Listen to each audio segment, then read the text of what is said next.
Once again, it's on. I'm Lorenzo Thomas of the Sports Brothers, and earlier this week, the Miami Dolphins revealed new elements that fans can expect for the 2018 season at Hard Rock Stadium. And of course, the Jeff Fox Show with Lorenzo Thomas was in the building. And we're excited to be moving our training facility here to Miami Gardens to bring our organization together, to bring the Miami Dolphins to Miami-Dade County. Vice Chairman, President, and CEO of the Miami Dolphins, Tom Garfinkel, announced during the press conference that the team will move their training facility to Miami Gardens, and the cost could exceed over $75 million. Steve Ross will be investing another, we don't know the number yet, and this drawing and this one as well are very preliminary. The plans are very preliminary, but it will be up there off of 27th Street right here in Miami Gardens, and I think the timeline's to be determined. We don't have a definitive timeline. Certainly the earliest it would be here is 2020, but very excited to bring a state-of-the-art, best-in-class facility for the Miami Dolphins here to Miami Gardens. Miami-Dade County Mayor Carla Jimenez mentioned it's like a homecoming for the team being closer to Hard Rock Stadium, and he was a tad bit comedic with Mayor Oliver Gilbert about his shoes. After 25 years of training in Broward County, the Dolphins will be consolidating their stronghold in Miami-Dade County. This is, I think, a very wise move.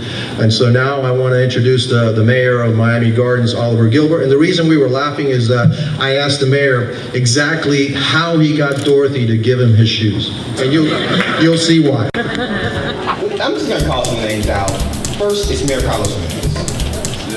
County Commissioner Barbara Jordan, Steve Ross, Tom Garfinkel, Marcus, Miles, Vice Mayor Airport Hidalgo from Miami Gardens, who's here, Lisa Davis, Felicia Robinson, David Williams, Rodney Harris, Lee Odom, Cameron Benson, and 113,000 people.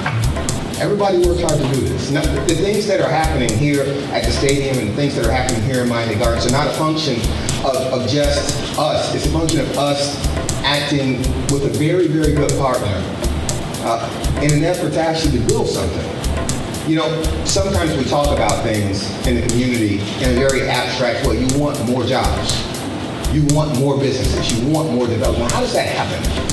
This is how it happens. You have an owner who's willing to invest over $500 million. You have a county mayor who's willing to, hey, we're going to work with you. A city mayor and a city council who's willing to say, we want to be good partners in helping transform this area.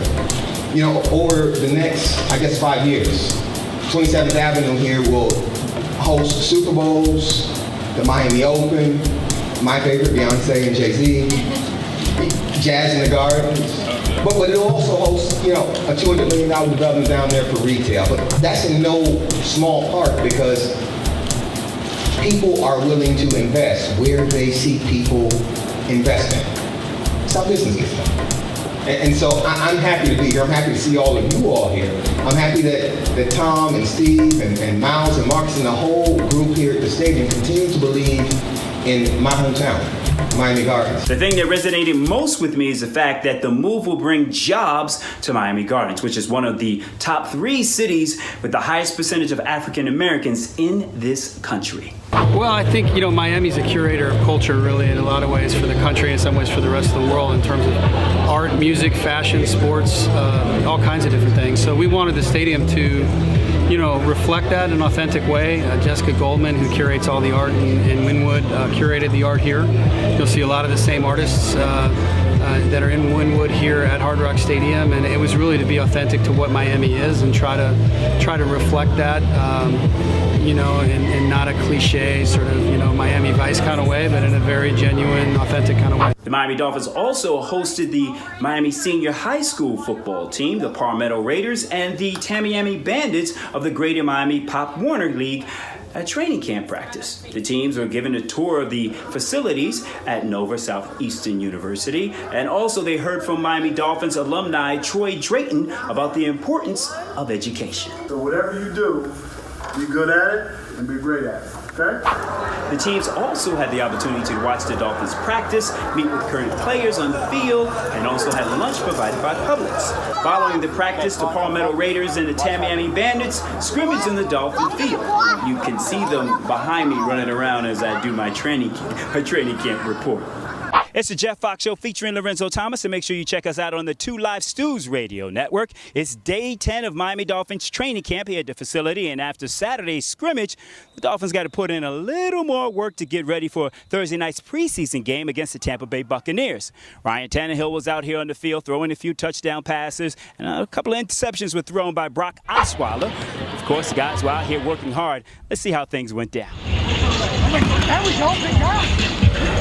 We had a chance to catch up with Frank Gore, and he discussed the things that he's trying to accomplish with this being his first training camp with the Miami Dolphins. I want to get my respect from my teammates. I want to come out here every day, give my coaches and my teammates 110, go out here and compete, have fun, and when it's game time, go out here and show them who I am, and try to do everything right, go out there and play hard each game. So that's my main thing.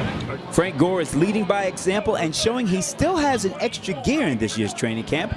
It's caused a little bit of a battle as Kenyon Drake discusses how he's approached this camp different compared to others in the past. Like I said, this is my third year in the offense, so I'm very confident, I'm very comfortable. I'm not complacent. I just want to go out there and continue to make the plays I know I can. Everything is definitely slowing down for me, and that allows me to play faster and play my capabilities. So when I'm playing faster, I feel like I can change speeds, change spaces, and keep the defense off balance. And the way Kenyon Drake ended the season last year, there's no doubt he should be able to pick up right where he left off. Make sure you check out the Jeff Fox Show with Lorenzo Thomas on the 2 Live Stews radio network.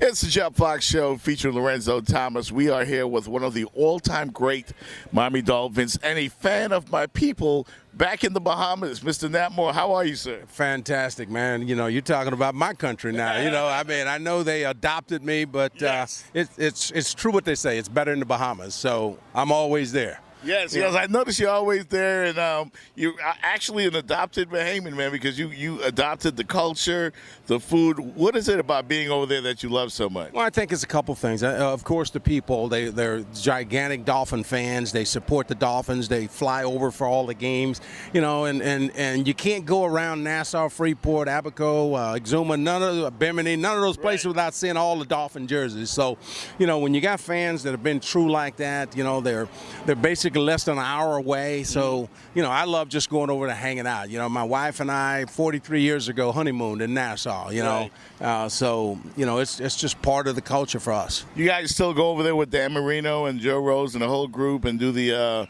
annual trip there? Well, we didn't do it this year, but we've been doing it for the last several years. And, it's just so nice that the kids are really into football. You're looking at, the kids are playing flag football. They're learning to play tackle football. They've got a bowl game there, So as you look at it, the Bahamas, who has so much athletic talent there, are now starting to arrive, is the best way to say it, where everybody recognizes that. You've got quite a few Bahamians that have played in the NFL, played in the NBA, played in the major leagues even now. Yes. So it just shows you the type of talent that's being raised in the Bahamas. And, hopefully we're going to have some of those kids playing for us down the road. Absolutely. You know what? We just talked with Jason Jenkins a little while ago, and I want you to kind of elaborate a little bit on what the Dolphins are doing in this age of social justice. You guys are doing so much in the community. Could you touch on that a little bit? Well, I think it all starts at the top, with Steve Ross and his willingness to provide the resources to be able to do the things we're doing. And it's more just making sure that we can get our young men in the community, out with the police, out with the fire, letting them, get to know each other. Because a lot of it is just, it's the old taboo. Everybody is afraid of everybody. It's the misconception. And, when you get to be friends, you get to know each other, know what the background is, all of a sudden you don't have some of the problems. Right. Nat Moore, number 89. You remember him spinning around? Didn't drop the ball, folks. You didn't drop the ball. No, one thing about Coach Shula is he didn't believe in you putting the ball on the ground, if you wanted to continue to play. And, it's all about winning. Yes, and hopefully, as you see today with all the work that's going on, the way the young men are working, the coaches are coaching, we're going to be a good football team, and we're going to get some more wins this year. Have a great season. Thank you. Thank you. All right, now. We've got your latest music update. Estelle and Genuine both recently hitting the stage in Miami for the Overton Music and Arts Festival. Our Miami correspondent Lorenzo Thomas is giving us inside access. Thank you very much. And once a year, the community comes together here in Overtown to celebrate music and arts. It's all brought to you by the Headliner Marketing Group. And I caught up with my good friend Genuine. I love you, King. Love you too, man. How you doing, dog? I've been good, man. I've just been maintaining, just traveling, doing my thing, man. I got 3 tours coming. We just kicking it, man. We just doing what we do best, man, and that's entertain. Despite decades of success, Genuine still sees the importance in giving back. It's always important for me to give back to the community because the community always gave to me. I've been here for 22 years, and every time I come out, they show me love, and that's why I'm still here. I also caught up with Estelle right on the festival grounds. I have all the fun every time I'm here. It's very, very hot and bright sun, but that's Miami, and I'll take it. The Grammy-winning artist also dishing about her hot new music. No one in the world can love you better than I. My new record comes out at the end of summer. I released the first single called Better. I'm so excited. It's a story of my parents, so this is deeply personal for me. It's probably the most you've ever heard about me and my personal life in a while, so you'll be learning more from me. That does it for me here in historic Overtown. I'm Lorenzo Thomas for Celebrity Page TV.